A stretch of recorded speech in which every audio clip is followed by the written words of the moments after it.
这是一个悲凉的故事，一个人不顾父母的反对，远嫁重洋，异地他乡。这里边的苦辣酸甜，只有大胖媳妇知道。是这样的，前一段时间我俩吵了个架，大胖媳妇哭了。我说也就2天没跟你说话，至于吗？她说不是，我联想到的是我自己，风雨飘摇，晚景凄凉。然后我就跟她好好唠了一晚上，我才知道人心思可重了。她是这么想的，她现在在中国，她的居住资格来自于她的工作签证，也就是人民大学。她说，但是我不得不想，如果真有一天我老了，人民大学不需要我了，那我还想在中国待着，我就只能求你这个中国人帮我申请探亲签证。但哪天你说万一谁知道咋回事，你变心了，你不给我办了，我没有签证就得滚蛋。你说到时候翟耀达要是在中国结婚，我在加拿大我咋整？我要想来看，我还得申请旅游签证，我还得先报个团。到时候翟耀达婚礼上，我说姑爷快叫爸，没时间了，爸马上要去故宫，我惨不惨？这种不稳定感和不安全感，你能理解吗？我说你看你说着玩了，全是真的。那我寻思他的感伤可能很快就过去了，没想到人家自己走上了一条靠自己的道路。当天晚上就开始了申请外国人5星卡的申请流程。这个卡一旦拿到手，就相当于外国人有了身份证，不管你有没有工作，有没有婚姻，都能合法永久居住在中国。提交申请已经过去2月了，他以为这事没希望了呢。结果人民大学突然通知他，明天下午出入境部门要约见他，有一个关于这个5星卡的面试会议，请做好准备。大胖媳妇非常紧张，脸都白了。第一个反应就是赶紧找我跟我说，你帮我个忙，你能不能今天筛选一下你的视频，那些展现我略显愚笨、行为乖张的视频，你给他们挑出来，给隐藏了呗。我说老公，那就是封号啊，就是封号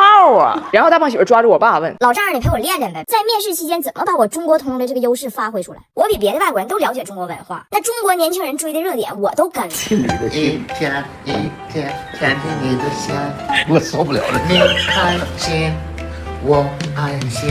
你咋去啊你？坐地铁。翟耀达放学回家，得知爸爸居然这么焦虑，表示很心疼。爸爸，我觉得你是最棒的。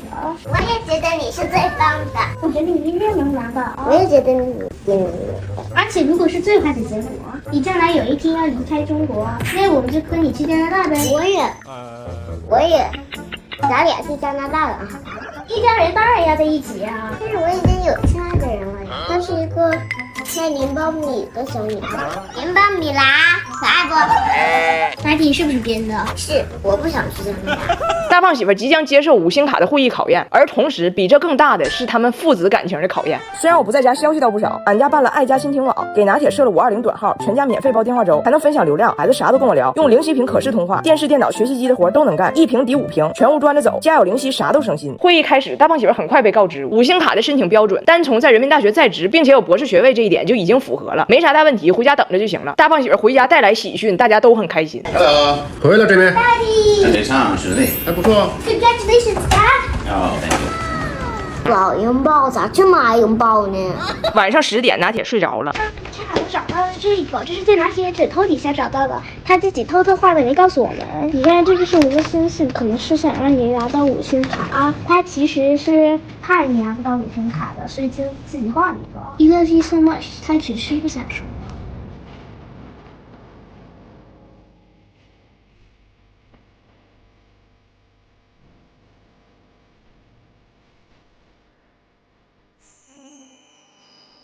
哎，你们想看俺家俩孩子直播卖爹吗？上一节。刚才我带人家一家人去找我一个朋友，然后我那个朋友他正好在直播带货，我们全家就在他直播的现场等了他1个多小时，就看他直播。结果出来之后，翟耀达跟我说，这活我也能干。我说你拉倒吧，直播带货这个事儿，人家是需要有专业的团队、流程、话术的。大胖媳妇出来了，说我们观察了他们1个小时，基本套路我们都已经掌握了。就现在我就能带着俩孩子模拟一场直播。翟耀达和张姐都跃跃欲试。我说那你们卖啥呀？我想看看。俩孩子看了一圈，说卖他爸。我说来吧，我很好奇，我看直播带货你们到底看懂了几分？但是家人们啊，我补充一句，这纯是一个孩子们的小剧场，就是模拟演绎直播。孩子们不能直播，我也不卖大胖媳妇。首先不得不说，分工和任务都非常准确。翟耀达让张大铁给他当助播，煽动情绪。张大铁说啥意思？翟耀达说就是重复我说的话的最后几个字。家人们，今天我们就买一个产品啊，就买一个。它原产地在北美，现在在中国很受欢迎。受欢迎，耶！3、2、1，上一节，上一节。家人们听我说，它特别能吃，有了它，你家里不怕剩饭，不怕剩饭。有了它，吃不完的饭才不要了，不要了。不好吃的零食不要丢，别扔。长毛的水果不要倒。长多少毛？感谢张彩玲送来的保时捷，爽！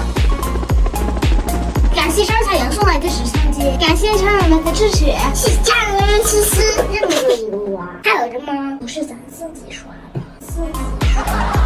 刷礼物摆赠品都拿捏得非常到位。当然了，大胖媳妇一直在旁边指导，她居然还知道告诉孩子，摆赠品的时候不能一下子交代老底儿，必须一个一个加，问观众够不够，这才能营造悬念，烘托氛围。那我们的产品一天到底能为你消灭多少食物呢？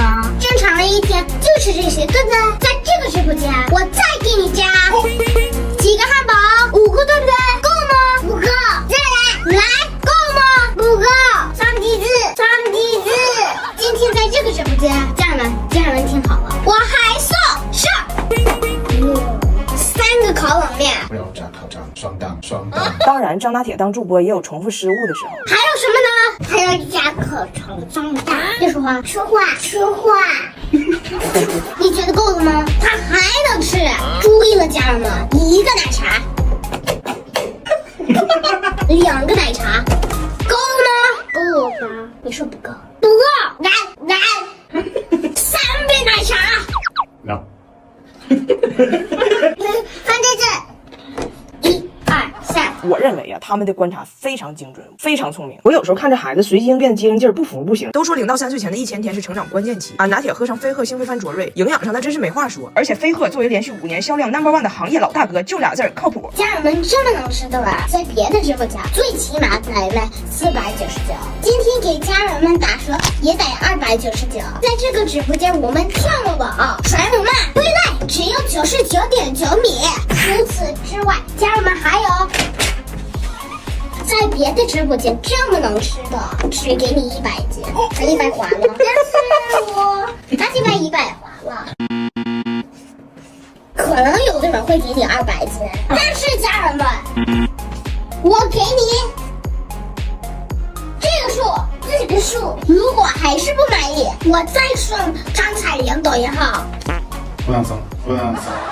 我婆婆的全家在加拿大集体中暑，情况不容乐观。我说咋的了呢？一问说加拿大今年夏天太热了，气温达到了26度，全家人暑中的五花八门。我的公公布莱恩热的好几天不能排尿，就是太阳能让他实现了零排放，不能上班了。我的大姑子玛丽莎被热的内分泌完全紊乱，大姨妈已经持续了19天不走。现在情况最乐观的是小姑子妮蔻，但是也已经请假1个礼拜不能上班了。现在他们那一片很惨呢，就是很多养老用的老人房门口的小牌子一个接一个的立了起来，就写着此房出售，因为很多老人都没挺过去。也就是说，这个街区一到夏天，3伏和3七不一定谁先来，不一定谁先来。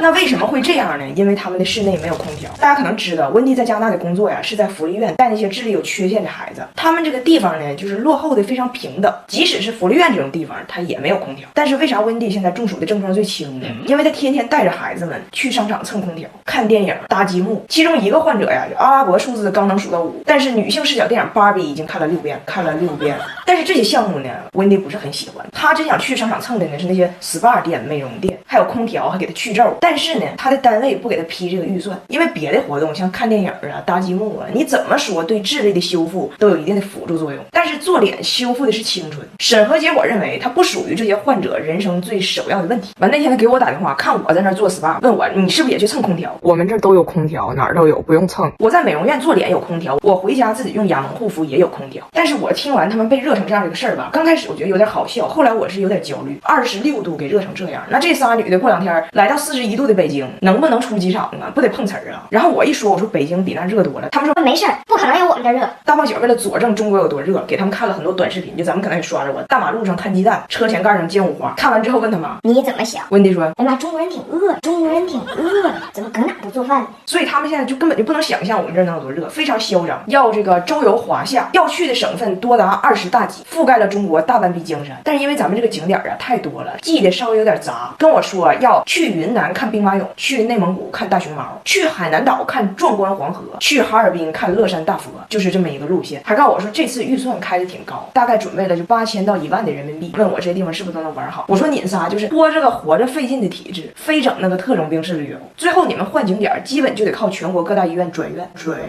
我就寻思这游的得多苦啊！我没吱声，但我准备到了地方告诉他，就是云南的兵马俑下班早，已经回家了。我就给他关酒店，开着空调，吃着西瓜，没美容。雅萌双蛋白美容仪我还真挺爱用，简单3滑，激活半脸的双蛋白，3种能量同时打进皮肤，每一滑都是在提亮皮肤紧致淡纹。我聊会儿天时间，半边脸就打上去了，主打一个高效淡纹，在家也能高效保养。但是我还是有心眼，我看他们这么抠，这么虚，还要玩的这么野，我真怕他有点啥事儿。我最近搁这研究意外险，我研究这明白。然后我这几个同事就听我唠嗑，说他们26度热的就不能排尿了。再一看北京这42度的天，就说是温蒂这个保险钱他们请了，就一个小要求，就是这个受益人呢写他们的名。温蒂听说之后特别感动，跟我说，就世界上总有那些好人，热情又慷慨，而且啥都不图，啥都不图。因为你感的话要水。